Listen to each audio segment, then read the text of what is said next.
میرا رب کہتا ہے لا تقنطوا من رحمت اللہ، تم نے مایوس نہیں ہونا، تم آ جانا، معافی مانگ لینا، ان اللہ یغفر الذنوب جمیعا، اللہ سارے گناہ معاف فرما دے گا، اللہ سارے گناہ، تو یہ تو اللہ فرما رہا ہے۔ توبہ رٹا لگانے کا نام تو نہیں نا، توبہ تو اللہ کو منانے کا نام ہے۔ ایک شخص اپنے گناہ چھوڑنے کا ارادہ ہی نہیں کر رہا، اور وہ اپنی غلطی کو غلطی تسلیم ہی نہیں کر رہا، اور اپنی غلطیوں سے وہ پیچھے ہٹنے کو 2 قدم بھی تیار نہیں، تو توبہ کوئی رٹا لگانے کا نام تو نہیں۔ آپ توبہ طوطے کو رٹا دیں تو طوطا توبہ توبہ پکارتا رہے تو اس کو وہ چیز تو نہیں حاصل ہونے لگی۔ توبہ ایک بڑی خاص بات صوفیاء نے لکھی ہے، اگر آپ سمجھیں تو بڑا نفع دے گی۔ وہ کہتے ہیں جس طرح گھر چھوٹا بنانا ہو یا بڑا بنانا ہو، زمین تو درکار ہوتی ہے کہ نہیں؟ زمین ہوگی تو گھر بنے گا، چاہے وہ چھوٹی سی کٹیا بنے یا بہت بڑا محل بنے، زمین کا ہونا ضروری ہے۔ اسی طرح آپ نے نیک اعمال تھوڑے کرنے ہیں یا زیادہ کرنے ہیں، توبہ کا ہونا ضروری ہے۔ توبہ وہ زمین ہے جس کے اوپر آپ نیک اعمال تعمیر کریں گے۔ اگر توبہ نہیں ہے تو پھر کوئی بھی نیک عمل آپ کے پاس ہو ہی نہیں سکتا۔ آپ پچھلے گناہوں سے رجوع کریں اللہ کی طرف، آپ کہیں کہ میرے اندر یہ غلطی ہے، میں توبہ کرتا ہوں۔ ان العبد اذا اعترف، اعتراف جرم کریں، پھر اللہ کے حضور رجوع لائیں۔ ہمارا یہ حال ہے کہ ہم جتنی بھی توبہ کرتے ہیں، جس قدر بھی استغفار پڑھتے ہیں، اس کو ایک وظیفہ سمجھ کے پڑھ لیتے ہیں، بھئی یہ بھی اچھا ہے، برکت سے خالی نہیں۔ لیکن توبہ کا حقیقی مفہوم یہ ہے کہ انسان اپنا محاسبہ کرے، اپنی پچھلی ساری زندگی اپنی آنکھوں کے سامنے لائے۔ اگر وہ سمجھتا ہے کہ اس حال میں مر گیا تو میرے لیے مشکل ہوگا منہ دکھانا اللہ رسول، تو پھر وہ فوراً سے پہلے اپنے گناہوں سے رجوع کرے اور اللہ کے حضور توبہ کرے۔ یہ توبہ کا مفہوم ہے۔ میرے رسول پاک صلی اللہ تعالیٰ علیہ وسلم نے اپنی امت کو اس طرف خاص رغبت حضور نے اپنی امت کی کرائی۔ رب بڑا مہربان ہے، بڑا ہی کریم ہے۔ وہ تو کسی بندے کی اونٹنی اگر کبھی گم ہو جائے صحرا میں، اور اس طرح گم ہو کہ پیسے بھی اونٹنی پہ ہو، کھانا بھی اونٹنی پہ ہو، کپڑے بھی اونٹنی پہ ہوں، علاقہ بھی صحرا کا ہو، اور اس نے کسی ٹہنی کے ساتھ باندھی ہو، پھر وہ سو جائے، سو کے اٹھے تو اونٹنی غائب ہو۔ اب وہ اتنا پریشان ہو کہ آگے پیچھے دائیں بائیں دیکھا تو پتہ چلا کہ اونٹنی تو غائب ہو گئی، نہ کھانا ہے، نہ پیسے ہیں، نہ کپڑے ہیں، نہ سواری ہے، علاقہ صحرا کا ہے، پیدل جا بھی نہیں سکتا۔ تو فرمایا جس طرح وہ بیٹھ کر موت کا انتظار کرنے لگتا ہے، اور وہ منتظر تھا کہ اب موت ہی آئے گی، اب کوئی اور سہارا نہیں، فرمایا اچانک اگر اونٹنی سامنے آ جائے تو اسے کتنی خوشی ہوگی؟ یا رسول اللہ اسے تو بڑی خوشی ہوگی۔ فرمایا جب رب کا بندہ توبہ کرتا ہے تو اللہ کو اس سے بھی بڑھ کر خوشی ہوتی ہے کہ بندہ توبہ کر گیا، اپنے گھر واپس آ گیا ہے، اس نے بات مان لی۔ ہمارا اصل مسئلہ احساس کا ہے، توبہ کا نہیں۔ جب تک اپنی غلطیوں کا بندہ محاسبہ نہیں کرتا، جب تک احساس پیدا نہیں کرتا، وہ محسوس نہیں کرتا کہ میں غلط ہوں، مجھے ٹھیک ہونا چاہیے، تب تک توبہ کا ہے۔ آپ دیکھیں نا صحابہ کرام کا مزاج کیا، چھوٹی چھوٹی چیزیں ہیں لیکن وہ دوڑ کے آتے ہیں، کہتے ہیں یا رسول اللہ غلطی ہو گئی، اور اپنے آپ کو پیش کرتے ہیں۔ ایک خاتون نے آ کے پیش نہیں کیا کہ یا رسول اللہ میرے پیٹ میں ناجائز بچہ ہے، مجھے پاک کر دیں، کوئی پکڑ کے نہیں لایا، کسی نے آ کے اسے گرفتار نہیں کیا، مقدمہ نہیں کرایا، پرچہ نہیں درج کرایا، 14 دن کے ریمانڈ کے بعد نہیں مانی، خود آئی اور آ کے کہا حضور میرے سے غلطی ہو گئی ہے، مجھے معاف کر دیں۔ تو رسول پاک صلی اللہ تعالیٰ علیہ وسلم نے بچے کی ولادت کے بعد اسے دوبارہ بلایا، کہا بعد میں آنا، وہ آئی، اسے سنسار کیا گیا۔ تو جب کسی شخص نے کہا نا کہ یہ تو بڑی نفس کے ہاتھوں گرفتار عورت تھی اور کتنا بڑا جرم کیا، تو پھر حضور نے پتہ کیا فرمایا؟ فرمایا چپ کر جاؤ، تم نے گناہ دیکھا ہے، تم نے اس کا احساس نہیں دیکھا۔ جب تک احساس گناہ اور احساس زیاں پیدا نہیں ہوتا، اس کی وجہ یہ ہے، امام غزالی رحمۃ اللہ علیہ فرماتے ہیں جو مومن ہوتا ہے نا، مومن وہ دھاگے کے برابر گناہ کرے تو وہ محسوس کرتا ہے کہ پہاڑ کے برابر گناہ ہے میرے اوپر، اور جو منافق ہوتا ہے نا وہ پہاڑ کے برابر گناہ کر کے کہتا ہے یہ تو دھاگے کے برابر ہے، محسوس ہی نہیں کرتا کہ میں نے اتنے جرم کیے، وہ تسلیم کرنے کو تیار نہیں ہوتا۔ جب تک تسلیم نہیں کرتا تب تک توبہ کا کوئی معنی سمجھ میں نہیں آتا، اور توبہ کریں تو پھر توبہ نہ، اور بھائی جس نے ماننا ہوتا ہے وہ تو اشارے سے بھی مان جاتا ہے، اور جنہوں نے نہیں ماننا نا، میں کئی دفعہ کہتا ہوں یہ میرا جو دور ہے یہ سیانے لوگوں کا دور ہے، سمجھدار زیادہ ہیں، اور سمجھدار بھی اس طرح کے سمجھدار نہیں جس طرح کا معاملہ فہم سمجھدار ہوتا ہے، سمجھدار چالاک قسم کے، اپنے حق میں سمجھدار اور اپنے ذہن کے مطابق فیصلہ کرنے والے لوگ۔ پھر ہم بہت ساری جگہوں پہ ٹامک ٹونیاں کھاتے ہیں، جس نے ماننا ہے اس نے اشارے سے بھی مان جانا ہے، اور جس نے نہیں ماننا اس نے کہنا مجھے 24 سال ہو گئے فلانی جگہ جمعہ پڑھتے اور میں ماننے کو تیار نہیں ہوا، نہیں نہ ماننا تو مجھے 20 سال ہو گئے فلانی جگہ جاتے آتے، بس نہیں ماننا تو پھر مزاج نہیں ہو۔ ایک زازان نام کا نا گویا تھا، آواز بڑی سریلی تھی، شراب خانے میں جب محفلیں سجتی تھی تو معاذ اللہ وہ گانے گایا کرتا تھا، سریلی آواز تھی۔ حضرت عبداللہ ابن مسعود حضور کے صحابی، حضور نے فرمایا عبداللہ ابن مسعود اسی طرح قرآن پڑھتے ہیں جس طرح میرے اوپر نازل ہوا تھا۔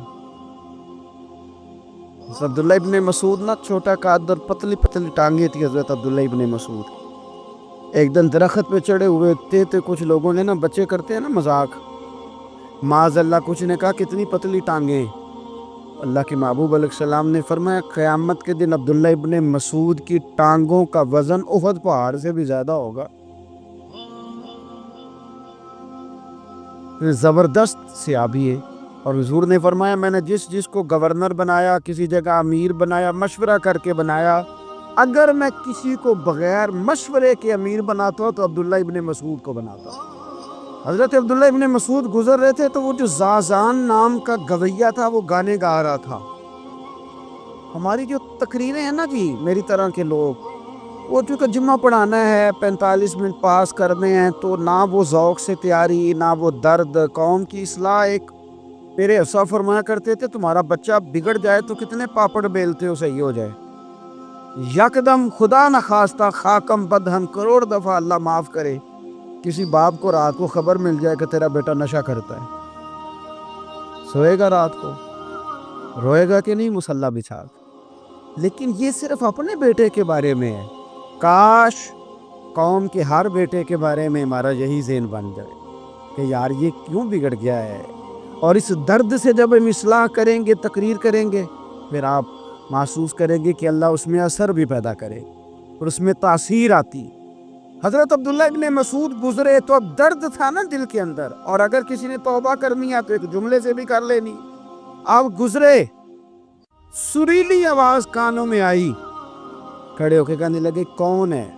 کہ جناب زازان نام کا گویا ہے، مصطفیٰ کریم کے شانوں والے غلام کی زبان سے لفظ نکلے، کتنی سونی آواز ہے، کاش یہ قرآن پاک کی تلاوت کرتا۔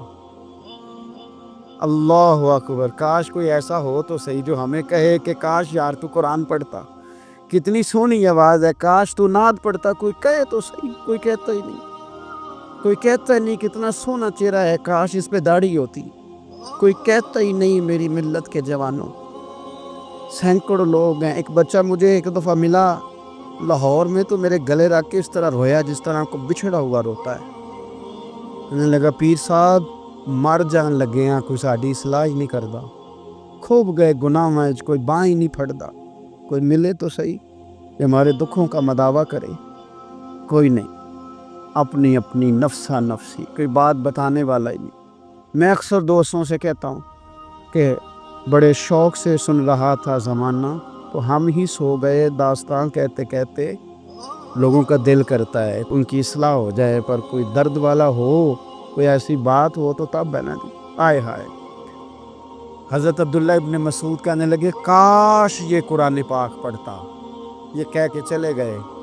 باہر وہ نکلا نا، جب سارے لوگ باہر نکلے اس معاذ اللہ بری مجلس سے، تو چین گوئیاں ہو رہی تھی کہ آج تو یہاں حضرت عبداللہ ابن مسعود بھی آئے تھے، تو زازان سے کسی نے کہا کہ آج نا حضرت عبداللہ ابن مسعود نے تیری آواز سنی، تیری آواز. تو وہ کہہ رہے تھے کاش اتنی سونی آواز سے قرآن پڑھتا تو مزہ آتا، کاش. وہ کہنے لگا نبی پاک کے صحابی نے میرا نام لیا ہے، گویا ہو کے میرا ذکر کیا ہے. حضرت عبداللہ ابن مسعود نے میرا نام لے کے کہا ہے کہ کاش میں قرآن پڑھتا، اور میرے لیے کہا مصطفیٰ کے صحابی نے. حضور سے قرآن سیکھنے والے کی خواہش ہے کہ میں قرآن پڑھوں. دوڑے گئے، کدھر ملے گی عبداللہ ابن مسعود؟ فلاں جگہ غسل کیا، وضو کیا، پیروں میں لگ گئے جا کے. کہنے لگے سونیا جس کے قرآن پڑھنے کی تعریف مدینے والے کریں وہ میرے بارے میں کہے کہ مجھے قرآن پڑھنا چاہیے تھا. آج سے میں نے ٹھوکر ماری سارے گانوں کو، سکھاؤ مجھے قرآن، میں قرآن ہی پڑھا کروں. میں قرآن پڑھوں گا، میں پڑھ کے سناؤں گا.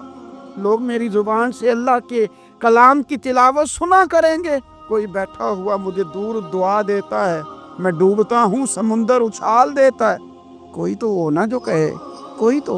فرمانے لگے بس ہو گئی حضور، آپ دیکھیں گے میں قرآن ہی پڑھوں گا. میری زبان سے اب اللہ کی کتاب کی تلاوت ہی ہو گئی، طے ہو گئی بات. تو کسی نے نصیحت لینی ہے توبہ کے لیے تو ایک جملہ بھی کافی ہے، ایک جملہ بھی.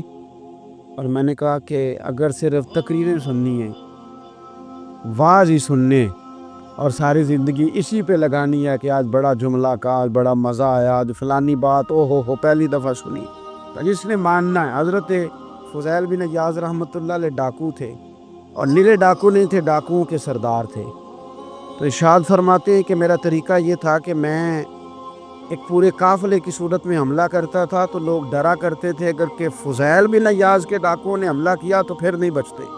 ایک دن گزر رہا تھا تو ایک قاری صاحب آیت پڑھ رہے تھے، لا تقنطوا من رحمت اللہ، اللہ کی رحمت سے کبھی نا امید نہ ہونا. ان اللہ یغفر الذنوب جمیعا، بے شک وہ سارے ہی گناہ معاف کر دے گا. آپ فرماتے میرے دل میں بات اثر کر گئی. ماننا ہے نا، جس نے نہیں ماننا اس نے 6666 آیتوں کا ترجمہ پڑھ کے بھی توجہ نہیں کرنی. آپ ارادہ کریں نا، آپ اپنی دل کی زمین کو زرخیز بنائیں. فرماتے ہیں میں فوراً وہ آیت سنی تو میں رویا، اور میں وہ حافظ صاحب کے پاس چلا گیا، ان سے اجازت لی، ان کے کمرے میں داخل ہوا. میں نے کہا آپ نے بھی آیت پڑھی ہے کہ اللہ سارے گناہ معاف کر دے گا؟ تو جس بندے نے کئی سال ڈاکے ڈالے ہوں، بیٹیاں روتی رہتی ہوں پر وہ مال لے کے آ گیا ہو، مائیں واسطے دیتی رہتی ہوں پر وہ لوٹ کے نکل آیا ہو، اب جی اگر وہ بندہ بھی سچے دل سے توبہ کرے تو اللہ معاف کر دیتا ہے. تو آفت جی کہنے لگے میں کون ہوتا ہوں تمہیں کوئی تفسیر بتانے والا، میں نے تو قرآن کی آیت پڑھی ہے. میرا رب کہتا ہے لا تقنطوا من رحمت اللہ، تم نے مایوس نہیں ہونا، تم آ جانا، معافی مانگ لینا. ان اللہ یغفر الذنوب جمیعا، اللہ سارے گناہ معاف فرما دے گا. اللہ سارے گناہ، تو یہ تو اللہ فرما رہا ہے. فضیل بن عیاض کہتے ہیں میں نے کہا ختم ہو گئی بات، توبہ بھائی. واپس آیا تو وہ میرے ساتھ جو تھے نا ان سے میں نے کہا سردار نیا تلاش کر لو بھائی. اب ارادے بدل گئے، پروگرام کچھ اور ہو گیا. اب تو لوگ ہمیں تانے دیں گے، اب تو لوگ باتیں کریں گے کہ اوتھے کی لین جانا ہے. فضیل بن عیاض کہنے لگے بس بھائی توبہ کرنی، اب تم کوئی اور سردار تلاش کر لو. اور اوپر سے نہیں کہا، توبہ کی تقریریں نہیں کی، دوسروں کو میسج نہیں بھیجے، اور لیکچر نہیں جھاڑے، رو کے کہا، درد سے کہا، دل سے کہا. تو وہ جو باقی کے تھے نا ان پر سردار کی بات کا اثر ہوا. کہنے لگے سردار ہم نے سردار نیا نہیں ڈھونڈنا، اگر چوریاں مل کے کی ہیں تو اب تو اس طرح تو نہ کر، توبہ بھی مل کے ہی کریں گے، اب اللہ بھی مل کے ہی کریں گے. اب بس تو اگر ادھر جائے گا تو ہم بھی تو جائیں گے نا. اللہ اکبر. فضیل بن عیاض کہتے ہیں ظاہر ہے مال لوٹا کرتے تھے. میں نے مسئلہ پوچھا علماء سے تو انہوں نے بتایا کہ یہ تو حقوق العباد کا مسئلہ ہے، جو لوٹا ہے وہ تو واپس کرنا ہی پڑے گا. اب میں نے وہ پیسے جمع کیے، اب سارے تو میرے پاس تھے نہیں، جتنے میں دے سکتا تھا دیے، جو کھا چکا تھا وہ رہ گئے. ایک یہودی کے پیسے رہ گئے، اس کے گھر چلا گیا. میں نے جا کے اسے کہا میاں میں نے کر لیا توبہ، اور میں وہ فضیل بن ایاز ڈاکو ہوں جس کے تیرے گھر سے اتنا مال لوٹا تھا، میرے پاس پیسے کوئی نہیں، وہ پیسے لگ گئے، اب تو اس طرح کر مجھے معاف کر دے۔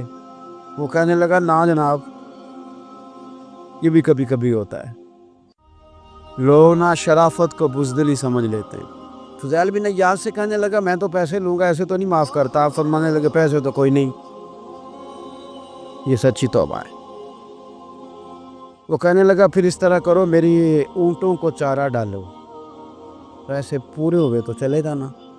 کل ڈاکو تھے، ابھی وہ تلوار چلانی آتی ہے، نیزہ چلانا آتا ہے، ڈٹنا آتا ہے، اعصاب مضبوط ہیں، مسئلہ کوئی نہیں، لیکن توبہ سچی کی ہے نا، یہ سچی توبہ والے لوگوں کا طریقہ ہے۔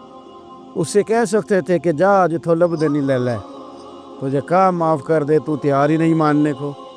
حضرت فضیل بن ایاز کہنے لگے اگر اونٹوں کو چارہ ڈالنے سے تو معافی دیتا ہے نا، تو میں تیرے اونٹوں کو چارہ ڈالنے کو بھی تیار۔ کیوں کہ راضی اللہ کو کرنا ہے، اپنے ضمیر سے بوجھ اتارنا ہے، بندوں کے سامنے سرخرو نہیں ہونا، اللہ کے حضور ہونا ہے۔ توبہ کا مطلب ہے رب کی بارگاہ میں سرخرو ہونا، بندوں کے سامنے نہیں۔ حضرت فضیل بن ایاز سے کہنے لگے ڈالیں گے تیرے اونٹوں کو چارہ، کیوں نہیں ڈالنا؟ 2-4 دن چارہ ڈالا تو وہ یہودی ایک دن کہنے لگا کہ یہ نا ٹھیکریوں سے بڑی ہوئی تھیلی ہے، یہ تو ذرا اٹھا کے لا۔ حضرت فضیل بن ایاز نے اٹھا کے اسے دی، جب اس نے کھولی تو اشرفیوں کی بھری ہوئی تھی۔ تو آپ فرمانے لگے تو کہہ رہا تھا ٹھیکریاں اٹھا کے لا۔ کہنے لگا میں تورات بڑی پڑھتا ہوں، عالم ہوں، میں نے تورات میں پڑھا تھا کہ مسلمان جب سچی توبہ کر لیں گے نا تو رب ٹھیکریوں کو بھی سونا بنا دیا کرے گی، پھر یہ مٹی کے ڈھیلے اشرفیاں بنا کریں گے۔ تو میں نا تیری توبہ چیک کر رہا تھا، یہ اس میں میں نے روڑے بڑے ہوئے تھے، لیکن تو اٹھا کے لایا، تو تیری توبہ بھی سچی ہے اور تمہارا دین بھی سچا ہے۔ اب اس طرح کہا رہا معافی اس شرط پہ دوں گا کہ مجھے کلمہ پڑھا تاکہ میں بھی مسلمان ہوں۔ کچھ قرضے دے کے جان چھوٹے گی، اس کے بغیر جان نہیں چھوٹتی۔ اپنی قضا نمازوں کا حساب لگائیں اور ان کو صحیح کر کے ادا کریں، اپنے معاملات کو صاف کریں۔ لینے دینے کے مسائل میں اپنے آپ کو میں منت کے ساتھ بات کرنے لگا ہوں اپنے دوستوں سے، خدا